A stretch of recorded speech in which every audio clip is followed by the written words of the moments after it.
So hi and welcome to this another episode with me Arshpi. I hope you guys are doing good. और इस video में हम बात करने वाले हैं about a very important topic. वैसे तो यहाँ पे हम pros cons दोनों ही डिस्कस कर रहे हैं, but I'll also tell you that what I personally feel like after interacting with a lot of students. So the topic is MBA as fresher versus MBA as work experience. So I'm going to discuss all the pros and cons which is there on the chair. So let's begin.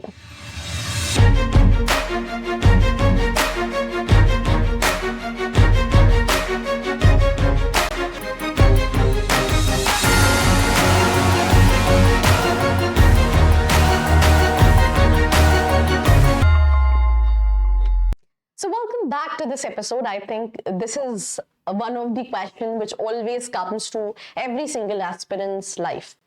अगर हम abroad की बात करें, specially MBA की, तो वहां पे without experience आप MBA नहीं कर सकते हो.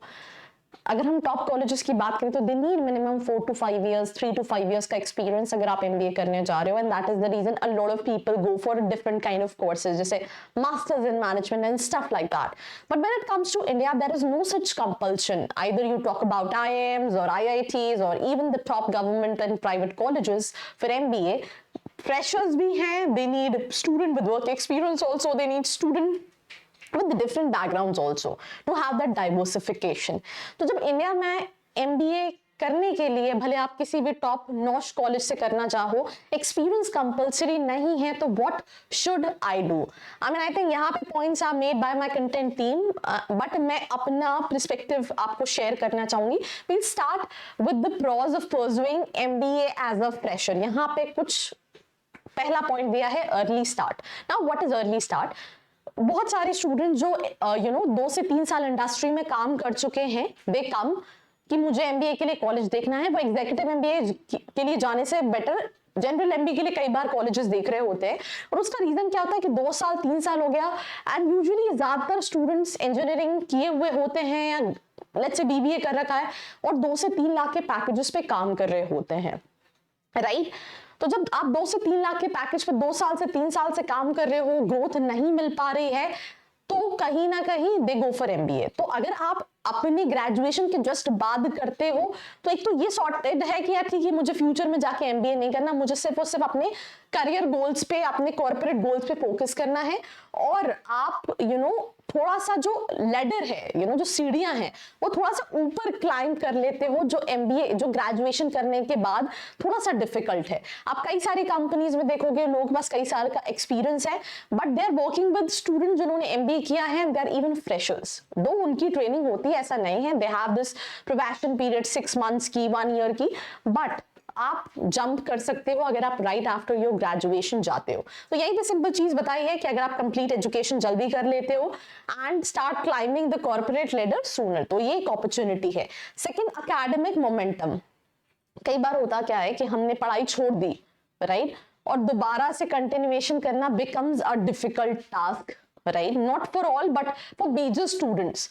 तो यहाँ पे आपकी स्टडी जो है वो कंटिन्यूएशन में रहती है, राइट? क्योंकि जब आप जॉब करने लगते हैं तो एक चीज है, यू आर ऑलरेडी अर्निंग, आपके पास हो सकता है कुछ रिस्पॉन्सिबिलिटी हो, फिर आप सोचो कि यार मुझे अब जॉब छोड़ के MBA करने जाना है.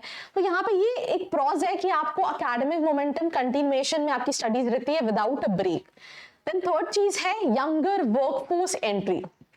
You enter the workforce within MBA at younger age, which can be advantages in some fast-paced industries. Why I'm telling you this? I'll give you a small example. It's been years, I'm working, and मैं कहीं ना कहीं जो हम MBA की strategies की बात करते हैं, तो मुझे ऐसा लगता है that I'm not creative, right? I can make videos, we can research अच्छा कि we want to bring out the reality of colleges, but जब हम creativity की बात करते हैं तो वो जो है वो एक एज पे ही आती है. जब हम यंग स्टूडेंट्स को हायर करते हैं जो कॉलेजेस में हैं, तो when they come for internship for jobs, they have all total different perspective to see the industry and they bring so many new things on the table. आप किसी भी स्टार्टअप को देखो जो बहुत ज्यादा बूम कर रहा है, उनकी टीम में ज्यादातर आपको यंग लोग मिलेंगे जो कि कहीं ना कहीं हमारी जो मेजर सर्विंग ऑडियंस है वो यूथ है. तो आपके पास ये एक एडवांटेज है, कई सारी कंपनीज इसको भी प्रेफरेंस देती हैं, राइट? बिकॉज तो that is basically the pros once you are doing MBA after your graduation. ना कॉन्स कि अगर आप परस्यू करते हो एज अ फ्रेशर, तो सिंपल सी चीज है, प्रैक्टिकल एक्सपीरियंस कम रहेगा। वैसे काफी पुरानी चीज है, अभी स्टूडेंट्स क्या ग्रेजुएशन के बाद इंटर्नशिप करते रहते हैं, राइट? तो उनको ऑलरेडी काफी एक्सपीरियंस रहता है। तो अगर आपने इंटर्नशिप नहीं की है तो डेफिनेटली आपके पास प्रैक्टिकल एक्सपीरियंस नहीं रहेगा। But if you have done hands of internship right while doing your graduation, then in that case आप इसमें लैक नहीं करोगे, because either you're doing internship, अगर आप फुल टाइम ऑफिस में जाके इंटर्नशिप कर रहे हो, और either you're doing job, in that case you're learning unless and until अगर आप 10 दिन 15 दिन की इंटर्नशिप करो तो उसमें कोई लर्निंग नहीं है।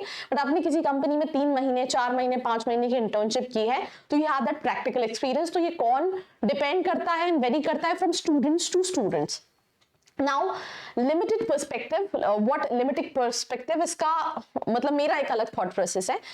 यूजुअली ऐसा नहीं है कि अगर स्टूडेंट फ्रेशर है तो उसके पास लिमिटेड पर्सपेक्टिव है। मुझे लगता है वो I mean they are into this social medias and they have that multiple perspective. Job करने के बाद थोड़ा सा लिमिटेड पर्सपेक्टिव हो जाता है बिकॉज आपने जिस इंडस्ट्री में काम किया है you limited to that, right? तो बट कई केसेस में यू नो स्टूडेंट को नई नॉलेज होता है, वो उतना एक्टिव नहीं है, तो यहाँ पर्सन टू पर्सन वेरी करता है। तो this is basically con, but again this con is as per individual personality. Then career clarity, ये एक इशू है, राइट? ये कौन है बिकॉज ग्रेजुएशन करने के बाद यूजुअली जितने स्टूडेंट्स से मैं भी बात करती हूँ they are also not clear. 4 महीने they are looking for colleges and all of sudden they decide यार मुझे एमबीए नहीं करना है, तो उतनी क्लियरिटी नहीं होती, उतनी मैच्योरिटी नहीं होती। I mean they are like ठीक है, you know everybody is saying, my friend is saying MBA कर लो, तो it should not be like that. I mean you should know why you want to do MBA and it should be very strong because you're making a huge investment, right?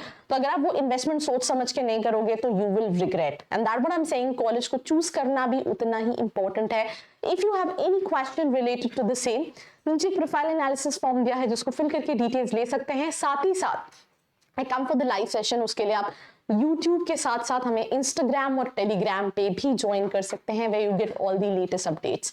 So other than this, अब हम बात करते हैं pros pursuing MBA after work experience. Practical insights, जैसे आपने industry में काम किया है, आपको पता है, आप सपने लेकर नहीं आए हो, you know the reality check. अभी मैं रिसेंटली एक कॉलेज गई थी, वहां पे मैंने एक स्टूडेंट का इंटरव्यू लिया जिसके पास 4 साल का एक्सपीरियंस है। तो मैंने अपना क्वेश्चन स्टार्ट ही यही किया कि यार बहुत सारे स्टूडेंट जो एमबीए करने आते हैं राइट आफ्टर ग्रेजुएशन, उन्होंने बहुत सारे सपने देख रखे हैं कि एमबीए करूंगा तो एकदम से सीईओ प्रोफाइल पे पहुंच जाऊंगा या मैनेजर प्रोफाइल पे पहुंच जाऊंगा। इन रियलिटी कॉर्पोरेट लाइफ थोड़ी सी अलग होती है, बट स्टूडेंट जो कि कॉर्पोरेट से आ रहा है उसको पता है यार रियलिटी, तो वो बहुत ज्यादा प्रैक्टिकली और मैच्योरली बिहेव कर रहा होता है, तो प्रैक्टिकल इनसाइट ज्यादा होती हैं। क्लियरिटी इन करियर गोल्स, उसको पता है उसको एमबीए क्यों करना है। लेट्स से वो आईटी में काम कर रहा है, लेट्स से वो फाइनेंस इंडस्ट्री में काम कर रहा है, उसको लग रहा है मुझे मार्केटिंग में स्विच करना है, तो वो क्लियरिटी ऑफ गोल्स रहते हैं। एंड बेटर जॉब अपॉर्चुनिटीज, कई जगह एडवांटेज रहता है बिकॉज कंपनी कम्स कि यार उन्हें इतने साल के एक्सपीरियंस कैंडिडेट चाहिए, तो वहां पे एक एडवांटेज आपको कहीं ना कहीं मिल जाता है ना। कॉन्स क्या है, अगर आप वर्क एक्सपीरियंस की बात करते हैं, अपॉर्चुनिटी कॉस्ट बढ़ जाती है बिकॉज आप ऑलरेडी एक अमाउंट अर्न कर रहे हैं, वो भी आप छोड़ रहे होते हो, साथ ही साथ आप कहीं ना कहीं एक फीस स्ट्रक्चर में भी इन्वेस्ट करते हो, तो आपकी जो एकेडमिक कॉस्ट है फ्रेशर के अकॉर्डिंग वो काफी ज्यादा होती है। और एवरेज पैकेज मोर और लेस सभी कॉलेजेस का सेम होता है, लेट्स से फ्रेशर का भी सेम होता है, अनलेस एंड अनटिल आप एकदम आउट ऑफ द बॉक्स हो और आप कोई बहुत you know out of the box package को ले लेते हो। उसके अलावा एकेडमिक एडजस्टमेंट, राइट, बिकॉज बहुत टाइम से आपने पढ़ाई छूटी हुई है तो थोड़ा सा डिफिकल्ट हो जाता है कॉप अप करना। एंड एक और चीज होती है, कई बार ये भी होता है, जो कॉन्स मुझे लगता है अगर आप करते हैं कि आप कई सालों से काम कर रहे हो एक इंडस्ट्री में, जो हाइक आपको मिलना चाहिए वो नहीं मिल पाता है because you don't have that MBA की डिग्री। तो ऐसे बहुत सारे यू नो कॉन्स हैं, but accordingly end of the day मैं इसको ऐसे कंक्लूड करूंगी। बहुत सिंपल सी चीज है, अभी रिसेंटली मैंने एक शॉर्ट भी बनाई थी कि इंडिया में ऐसा it's not compulsory to have work experience and then go for MBA. अगर तुम क्लियर हो, तुम सॉर्टेड हो कि यार मेरे को एमबीए करना है, रियली डजंट मैटर कि तुम्हारे पास वर्क एक्सपीरियंस है या नहीं, you can go for MBA. But if you not clear, you are in a dicey situation, करूं नहीं करूं नहीं करूं करूं नहीं करूं, उससे बेटर है पहले कुछ साल एक्सपीरियंस गेन कर लो, have that clarity and then go for MBA. So this is my final verdict for students who are confused that either I should do MBA after my graduation or after having experience. So do share this episode with your friends, and for more such video like this, do not forget to like, share and subscribe. I hope you like this video. For more such videos, keep watching our channel. And do not forget to like, share and subscribe.